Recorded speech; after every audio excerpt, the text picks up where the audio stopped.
Hello everyone, welcome to the science with YouTube channel. अब काफ़ी दिन के बाद आज से हमारी क्लासेस दोबारा स्टार्ट हो रही हैं।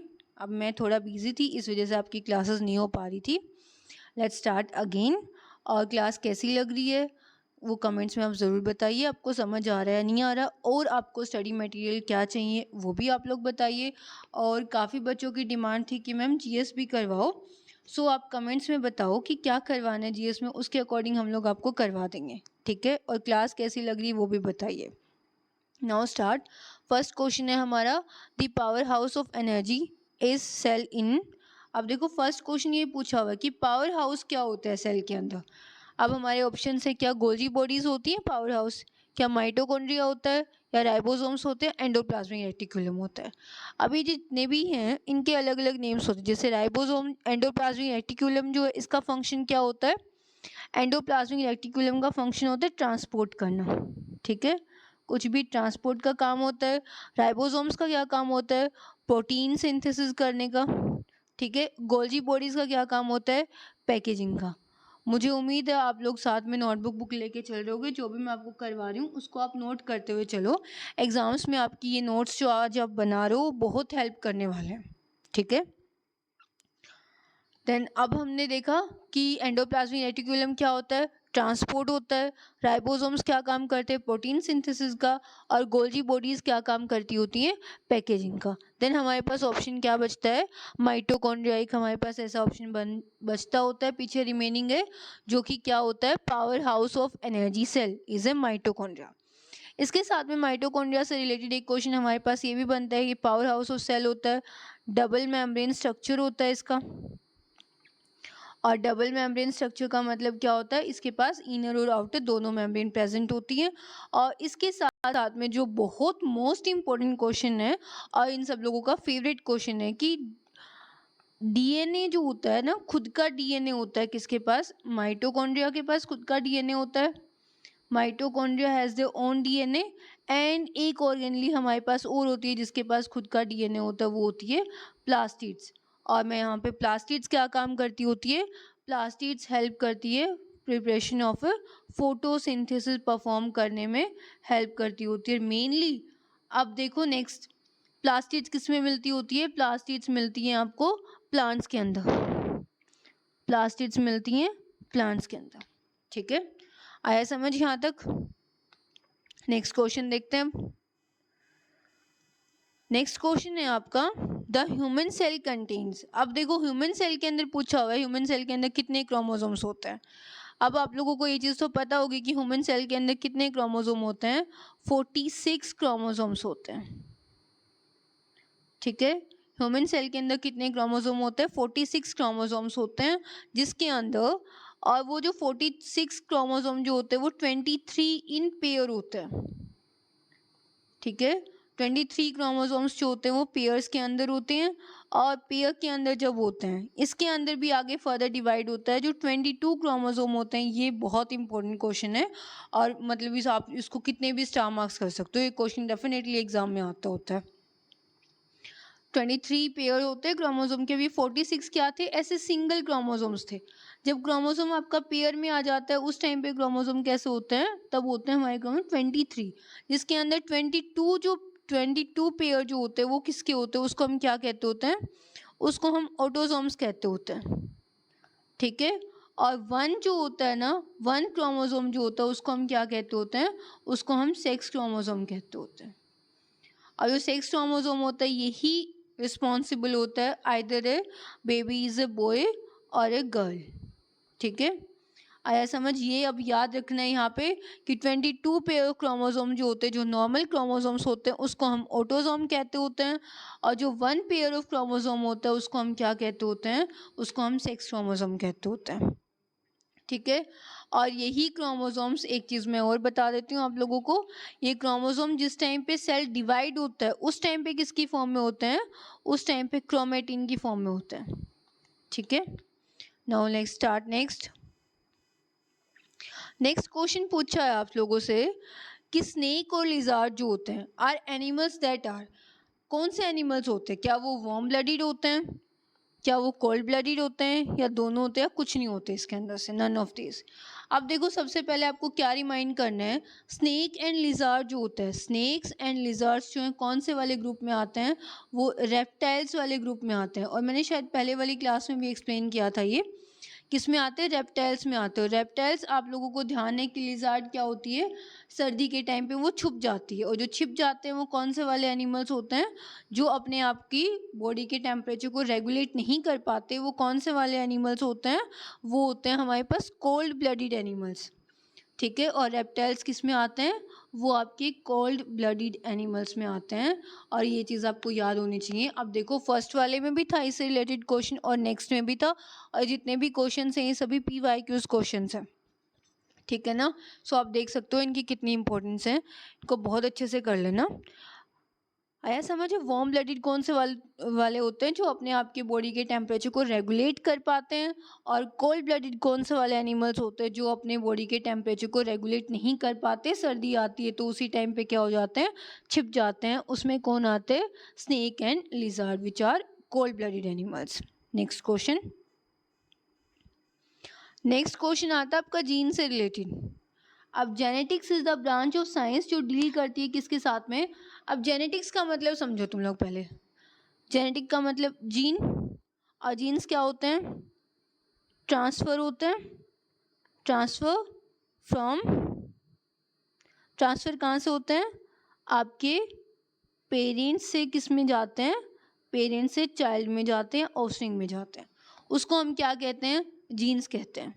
तो यानी एक तरीके से क्या हो गया, अपने पेरेंट्स से किस में जाते होते हैं, पेरेंट्स से ऑफस्प्रिंग में जाते हैं।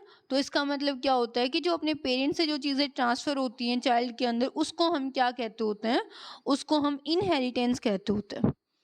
इनहेरिटेंस का मतलब एक और ये भी होता है कि हम अपने पूर्वजों से जो चीज़ें लेके आ रहे हैं उसको हम इनहेरिटेंस कहते होते हैं, ठीक है। अब और जब जिस टाइम पे जीन्स का ट्रांसफ़र होता है, अब जब जीन्स का ट्रांसफ़र होता है न्यूक्लियस या फिर सेल का या क्रोमोसोम जो भी DNA का जब ट्रांसफ़र होता है, ट्रांसफ़र जिस टाइम पे DNA का होता है from the parent to child में, जब वो ट्रांसफ़र होता है पेरेंट से जब चाइल्ड में ट्रांसफ़र होता है, तो वो सेम DNA ट्रांसफ़र नहीं होता। जैसे फॉर एग्जांपल इस तरीके से जो DNA था ना, ऐसे DNA था, तभी ऐसा सेम DNA आपके चाइल्ड के अंदर नहीं जाता होता। जो DNA जाता है चाइल्ड के अंदर वो किस तरीके से जाएगा, वो इस टाइप से हो जाएगा। जैसे फॉर एग्जांपल इसके बाद ये ऐसे जाए, यानी कि ये पहले इस तरीके से होगा फिर अपने चाइल्ड के अंदर जाए, देन इसको हम क्या कहते हैं, जो इसके अंदर जो इस टाइप से DNA के अंदर जो चेंज आता है, उस चेंज को हम क्या कहते होते हैं, वो चेंज हमारे पास होती हैं वेरिएशंस, ठीक है। मैंने इनहेरिटेंस भी समझाया और वेरिएशन का मतलब भी समझाया। अब आप लोग देख सकते हो क्वेश्चन के अंदर क्या क्या ऑप्शंस गिवन है। अब relationship between plants and environment, क्या जेनेटिक्स में मैंने आपको ऐसा कुछ समझाया कि प्लांट्स और एनवायरनमेंट के साथ में कोई भी रिलेशन होता है, नहीं, ऐसा कुछ नहीं होता। Genetics is the branch of science जो डील करता है किसके साथ में, इनहेरिटेंस एंड वेरिएशंस के साथ में जो डील करता होता है उसको हम कहते होते हैं जेनेटिक्स की ब्रांच। सेल स्ट्रक्चर से कोई रिलेशन है, कोई भी थर्मल स्ट्रक्चर, यहाँ पे कोई टेम्परेचर का कोई भी रिलेशन है, नहीं है ना, तो इन सभी ऑप्शंस को हम एलिमिनेट कर देंगे और हमारा option inheritance and variation is our correct answer. Next question देखो, नेक्स्ट क्वेश्चन, वायरस जो इन्फेक्ट करता है बैक्टीरिया को, वो कौन से वाला वायरस है, वायरस जो इन्फेक्ट करता है आपके बैक्टीरिया को ही इन्फेक्ट कर देता है, क्या एर्बो वायरस है, नहीं, वेरिमा वायरस है, नो। यहाँ पे कौन से वाला वायरस होता है जो बैक्टीरिया को इन्फेक्ट करता है, जिसको हम क्या कहते होते हैं, इसको हम बैक्टीरियोफेज कहते हैं। और इसको आप कैसे लर्न कर सकते हो, जो वायरस आपके बैक्टीरिया को ही, जो वायरस आपके बैक्टीरिया को ही इन्फेक्ट करता है तो उसको हम क्या कहते होते हैं, बैक्टीरियोफेज। बैक्टीरिया के अंदर ही क्या आता है, बैक्टीरियोफेज आता है। This is the answer. आ रहे समझ सबको? आई होप आप लोगों को समझ आ रहा होगा और क्लास आपको मेरी पसंद आ रही होगी। Then like share and subscribe our channel. Next देखो, जीन, जीन क्या होता है। अब जीन मैंने स्टार्टिंग में बताया था, जीन किससे रिलेट करेगा, आपके DNA से और RNA से रिलेट करता है, यानी कि एक तरीके से सेगमेंट ही होता है। और यही चीज़ें आपके ऑप्शन में गिवन है कि क्या होता है, सेगमेंट होता है। अभी यहाँ पे आपको एक चीज़ और गिवन मिलेगी, दिखाई दे रहा होगा, हिस्टोन। हिस्टोन क्या होता है? हिस्टोन ये एक प्रोटीन होती है, ठीक है। इसका आंसर क्या होने वाला है अभी आपका, कि gene is A segment of DNA. Segment होता है डीएनए का। अब डीएनए तो तीनों में गिवन है और तीनों में सेम गिवन है, तो इसका करेक्ट आंसर क्या होने वाला है? किसकी सेगमेंट होता है DNA? A segment of DNA और ए फंक्शनल आरएनए, ठीक है। आंसर हमारे पास क्या आएगा? एक सेगमेंट होता है डीएनए का और जिसके अंदर क्या होता है? आरएनए होता है। मैंने स्टार्टिंग वाले में समझाया था आपको फर्स्ट क्लास में कि डीएनए और आरएनए क्या होते हैं? जेनेटिक मटेरियल होते हैं। और जेनेटिक मटेरियल जो वर्ड है आपका, वहीं से हमारे पास क्या हो रहा है? डिराइव होता है जीन। सो जीन क्या है? एक सेगमेंट होता है डीएनए का और फंक्शनल। जैसे कि फॉर एग्जांपल ये आपके पास डीएनए, इस डीएनए का ये जो सेगमेंट होगा इसको हम क्या बोलेंगे? इसको हम जीन कहते होते हैं। नेक्स्ट देखो, which of the following is a parasitic plant. Parasitic का मतलब समझो सबसे पहले, पैरासिटिक क्या होता है? जो किसी और ऑर्गेनिज्म पे सर्वाइव करता है, जो survive on any other organism, whether it is a plant और whether it is an animal. हम उसके लिए क्या यूज़ करेंगे? हम उसके लिए टर्म यूज़ करेंगे पैरासिटिक। अब पैरासिटिक एनिमल के लिए जैसे फॉर एग्जांपल लीचीज होती हैं, लीच होती है आपकी, टाइसिस होती हैं, या फिर जुएँ होती हैं, ठीक है। ये सब चीज़ें किसका काम करती है? पैरासिटिक का काम करती है। और जिस ऑर्गेनिज्म के ऊपर ये लोग रहते हैं वो ऑर्गेनिज्म उसके लिए किसका काम करता है? वो ऑर्गेनिज्म उसके ऊपर काम करता है, एज ए होस्ट काम करता होता है, ठीक है। Is a parasitic plant survive on any other organism पे, उसको हम कहते हैं पैरासिटिक प्लांट।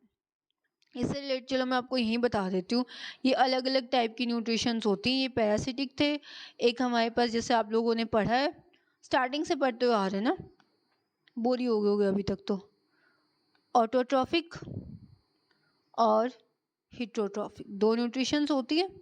ऑटोट्रॉफिक कौन सी होती है? जो अपना खाना अपना खाना खुद से बनाते हैं। हिट्रोट्रॉपिक जो अपने किसी और के ऊपर डिपेंड करते हैं। ये आगे फर्दर डिवाइड होता है हमारे पास। हिट्रोट्रॉफिक में एक आता है पैरासिटिक। पैरासिटिक मैंने अभी आपको एक्सप्लेन किया, जो किसी और ऑर्गेनिज्म पे सर्वाइव करते हैं।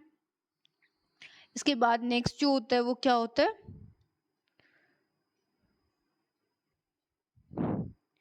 Parasitic, saprophytic. सेप्रोफाइटिक का मतलब भी बहुत ध्यान से समझना, सेप्रोफाइटिक पे भी क्वेश्चंस बहुत आते हैं। सेप्रोफाइटिक ऑर्गेनिजम्स वो होते हैं जो डेड एंड डीके ऑर्गेनिजम्स पे सर्वाइव करते हैं। डेड एंड डीके ऑर्गेनिजम्स पे जो सर्वाइव करते हैं उसको हम कहते हैं सेप्रोफाइटिक, जैसे कि फंजाई, एल्गी, बैक्टीरिया। और पैरासिटिक के एग्जांपल्स हमारे पास प्लांट में एग्जांपल हो गया, जैसे कि mushroom. Mushroom is a parasitic plant. देखा होगा मशरूम कहीं पे भी सर्वाइव करती होती है। नेक्स्ट देखते हैं, अभी आपके एक लाइन में होने वाले क्वेश्चंस हैं, ओनली टिक टिक करने वाले। Which of the following is an amphibian. अब सबसे पहले देखो एम्फीबियन क्या होता है। एम्फीबियन का मतलब पता है ना सबको, कि दोज प्लांट्स या फिर एनिमल्स जो कहाँ पे रहते हैं? जो आपके वाटर के अंदर भी सर्वाइव करते हैं। प्लांट्स और एनिमल्स जो वाटर के अंदर भी सर्वाइव करते हैं और आपके टेरेस्ट्रियल यानी कि लैंड पे भी रहते हैं। टेरेस्ट्रियल भी होते हैं और लैंड पे भी सर्वाइव करते हैं, वो होते हैं हमारे पास एम्फीबियंस। और यहाँ पे आपके एम्फीबियन में कौन आता है? क्या वेल आपकी बाहर रहती है? टर्टल रहता है टेरेस्ट्रियल। क्या काऊ पानी में रहती है? ऑप्शन देख के एलिमिनेट कर लोगे, ये हमारे पास क्या आएगा? फ्रॉग होएगा। बस आपको किसका मतलब पता होना चाहिए? एम्फीबियन का मतलब पता होना चाहिए था यहाँ। Which of the following is not a mammal. इसके अंदर पूछा हुआ है कि कौन सा वाला जो मैमल नहीं है। अब आपको मैमल के कैरेक्टरिस्टिक्स पता होना चाहिए, क्या क्या होते हैं। अब काऊ मैमल में होती है, क्या क्या होते हैं? They have a mammary glands होती हैं इसके पास। और इसके अलावा इसके पास क्या होती है? To birth the young ones, यही पहचान होती है ना, यंग वंस को बर्थ देती है। It's a warm blooded animal. और ये वाले जो इतने भी मैंने कैरेक्टर्स बताए इन तीनों के अंदर होती हैं। फिश जो होती है वो वार्म ब्लडेड भी नहीं होती और दूसरा यंग वंस को भी बर्थ नहीं देती, ठीक है। इसका आंसर आएगा आपकी मछली। नेक्स्ट क्वेश्चन देखो, algae often float on the surface of water. Algae often float का मतलब समझो, आपकी जो एल्गी होती है वो पानी के ऊपर क्या करती है, फ्लोट करती है वाटर ऑफ वाटर सरफेस के ऊपर। ड्यूरिंग किस टाइम पे करती है, डे के टाइम पे करती है, बट शिंक हो जाती है जिस टाइम पे नाइट होती है उस टाइम पे। इसके पीछे क्या रीज़न मिलेगा? अब देखो क्या क्या रीजंस, क्या क्या इफेक्ट होता है। देखो दोपहर के टाइम पे क्या होती है, एक तो फोटोसिंथेसिस परफॉर्म होती है, और एल्गी को क्या चाहिए होता है, खाना ही तो चाहिए होता है, फोटोसिंथेसिस परफॉर्म होती है। नेक्स्ट इसके अलावा और क्या होता है, ऑक्सीजन का लेवल कैसा होता है, ऑक्सीजन का लेवल भी अच्छा होता है, ठीक है। तो इसका आंसर क्या होएगा, इवोल्यूशन होता है एंड ट्रैपिंग होते है किसकी, ऑक्सीजन की, ऑक्सीजन बबल्स की during the day in their photosynthesis. यही चीज़ें मैंने समझाई कि डे के टाइम पे क्या होती है, फोटोसिंथेसिस होती है, और फोटोसिंथेसिस की वजह से वो क्या होती है, एल्गी जो है फ्लोट करती है सरफेस ऑफ वाटर पे। अब यहाँ पे जो इतने भी ऑप्शंस गिवन है, उन ऑप्शन के अंदर कहीं पे भी आपको गिवन दिखाई दे रहा है फोटोसिंथेसिस?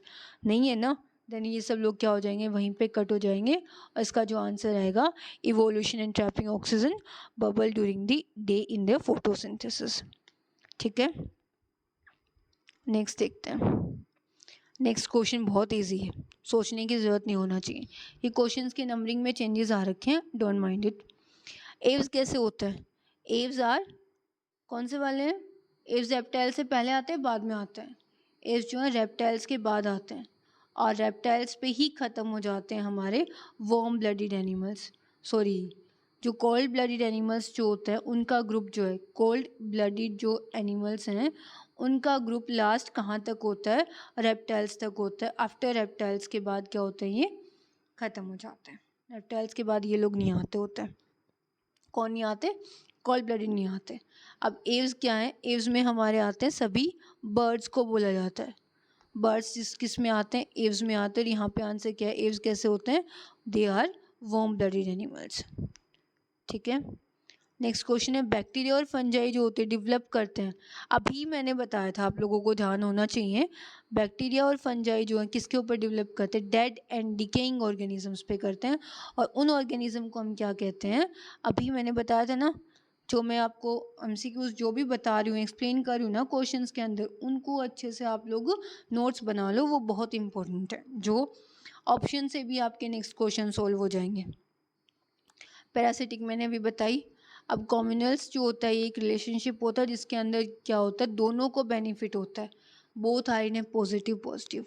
ठीक है, जिसमें किसी का मतलब कि फॉर एग्जांपल जो पैरासिटिक एनिमल्स है ना, वो एक को तो फूड मिल जाएगा, एक को फूड मिलेगा, वो तो उसके ऊपर पॉजिटिव इम्पैक्ट होएगा, और जिसको खाना नहीं मिलेगा, जिसका वो ब्लड सक करता है, उसको क्या हो जाएगा, नेगेटिव मिलेगा, तो उसको हम कह रहे थे पैरासिटिक।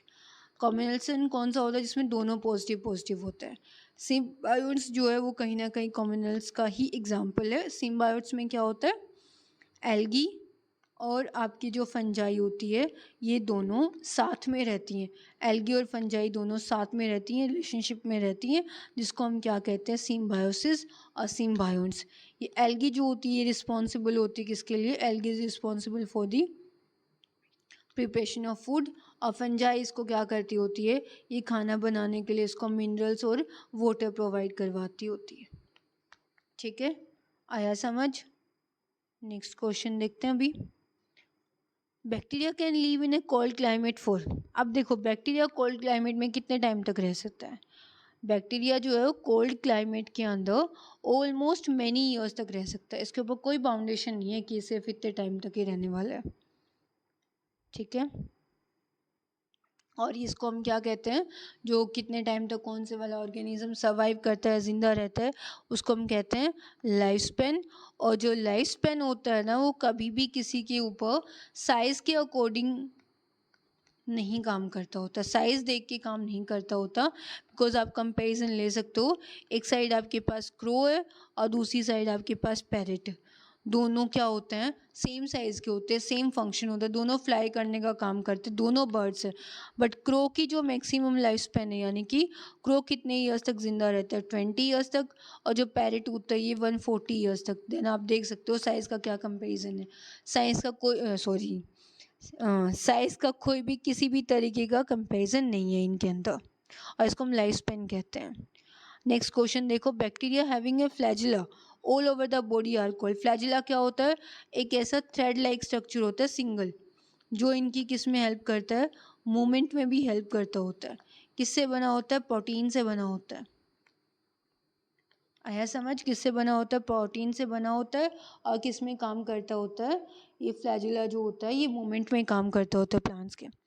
अब इसमें पूछे bacteria having a flagella all over the body are called. जो जिस मतलब कि ये टाइप ऑफ बैक्टीरिया गिवन है, और जिस बैक्टीरिया के ऊपर कंप्लीट बॉडी के ऊपर अगर फ्लैजिला प्रेजेंट है, लाइक फॉर एग्जांपल ये बैक्टीरिया होगा और इसके ऐसे कंप्लीट बॉडी के ऊपर फ्लैजिलास प्रेजेंट है, तो उसको आप क्या बोलोगे? इसको हम पेरिट्राइकस बोलेंगे। ठीक है, इसको याद रखना, ये डायरेक्ट लर्न करने वाला है। नेक्स्ट क्वेश्चन देखो, इनफ्लोरेसेंस देखो क्या होता है। इनफ्लोरेसेंस का मतलब समझो। सबसे पहले इनफ्लोरेसेंस हम उसको कहते हैं जिसके ऊपर फ्लावर्स का अरेंजमेंट होता है। जैसे फॉर एग्जांपल ये दो अलग अलग जो हैं प्लांट्स हैं, इस प्लांट के ऊपर जो है फ्लावर यहीं पे लग जाता है, इस प्लांट के ऊपर जो फ्लावर है वो यहाँ ऐसे लगता है, थोड़ा और ग्रोथ करके। इस तरीके से जो अरेंजमेंट होता है फ्लावर्स का फ्लावरल एक्सिस के ऊपर, उसको हम क्या कहते हैं? इनफ्लोरेसेंस कहते होते हैं। आया यहाँ पे समझ कि जैसे ये दो अलग अलग फ्लावर्स हैं, प्लांट्स हैं, इन प्लांट्स के ऊपर फ्लावर को आना है, फ्लावर अब यहाँ पे आता है या फिर इसके टॉप पे आता है, इसको हम अलग अलग तरीके से जो फ्लावर आता है उसको हम क्या कहते होते हैं? उसको हम इनफ्लोरेसेंस कहते होते हैं। ठीक है, जैसे आप कंपेरिजन भी कर सकते हो, रोज़ का फ्लावर कहाँ पे आता है, इस तरीके से देख के। नेक्स्ट क्वेश्चन देखो, insects belong to the phylum. अब इंसेक्ट्स का फाइलम पूछा है, अब मैंने पिछली क्लास में समझाया था इंसेक्ट कौन से फाइलम में रहते हैं। इंसेक्ट्स कौन से फाइलम में रहते हैं? आर्थ्रोपोडा के अंदर रहते हैं, जिसका मतलब होता है जॉइंटेड लेग्स। और हमारी अर्थ के ऊपर जो अबेंडेंट अमाउंट में जो इंसेक्ट्स या फिर एनिमल्स कोई प्रेजेंट है, देन वो है आर्थ्रोपोडा। ठीक है, एनिलीडा में कौन आता है? निमेटोड्स वगैरह आते हैं। आर्थ्रोपोडा में कॉकरोच वगैरह आते हैं। नेक्स्ट क्वेश्चन देखो, of the following taxonomic category which is the most inclusive is the highest in hierarchy. देखो क्वेश्चन को समझने से पहले ये देखो, on the following taxonomic categories पता है ना कौन कौन सी होती है? लो मैं एक बार रिपीट कर देती हूँ। तो सबसे पहले कौन सी आती हैं? सबसे पहले आती है स्पीशीज़ होती है, जो सबसे स्मॉल होती है। स्पीशीज़ के बाद आता है आपका जीनस, जीनस के बाद होती है फैमिली, और फैमिली के बाद होता है आपके ऑर्डर, ऑर्डर के बाद आती है क्लास, क्लास के बाद आता है फाइलम, या फिर उसका कौन से वाला डिवीज़न है, उसका डिवीज़न, और लास्ट में जो होता है वो क्या होता है आपका? किंगडम से आपकी हियरार्की क्या होती है? स्टार्ट होती है। सब टॉप पे क्या होता है? किंगडम, और बॉटम में क्या होती हैं? स्पीशीज़। ठीक है, देन क्वेश्चन क्या था? Following taxonomic categories which is the most inclusive is the highest in hierarchy. इन सब के अंदर हाईएस्ट क्या है हियरार्की के अंदर? देन देखो जीनस तो सेकंड पोजीशन में आता है, सब स्पीशीज़ कहाँ पे आएंगी? लास्ट पे आएंगी। लगा लो इसके अकॉर्डिंग, ये फर्स्ट पे लगा लो, हो गया जीनस। जीनस सेकंड पे आता है। अब कंफ्यूजन कहाँ है हमारे पास? ऑर्डर और क्लास में। ऑर्डर पहले आता है, क्लास पहले आती है। ऑर्डर पहले आता है, क्लास आती है बाद में। अब हमारी हाईएस्ट टेक्सोनॉमिक कैटेगरी कौन सी थी? वो हमारे पास क्लास थी। ठीक है, नेक्स्ट क्वेश्चन देखो, अब मेजर फूड फाइबर्स को देखो। अब मेजर फूड फाइबर्स क्या क्या होते हैं? Food fibres, spices, foods and beverages हम किससे लेते हैं? क्या आप जिम्नोस्पर्म से लेते हो, क्या टेरिडोफाइट से लेते हो, क्या ब्रायोफाइट से लेते हो? अब इनको देखो, इसका जो आंसर होगा वो क्या है? फ्लावरिंग प्लांट से लेते होते हैं। अब मेजर फूड्स जो फाइबर स्पीशीज जो कुछ भी हम किससे लेते हैं? फ्लावरिंग प्लांट से लेते हैं। अब जिम्नोस्पर्म्स कौन से वाले होते हैं?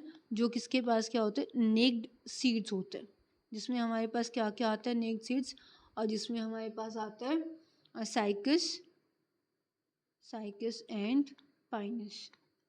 नेक्स्ट होता है टेरिडोफाइट। टेरिडोफाइट्स कौन से वाले? इनकी क्या पहचान होती है? ये फर्स्ट टेरेस्ट्रियल प्लांट्स थे, जो लैंड पे रहना स्टार्ट किए थे। वो फर्स्ट टेरेस्ट्रियल प्लांट जो था वो क्या था? टेरिडोफाइट था।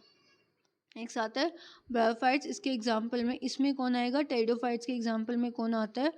फर्न्स, मोसिस, ये सब आते हैं।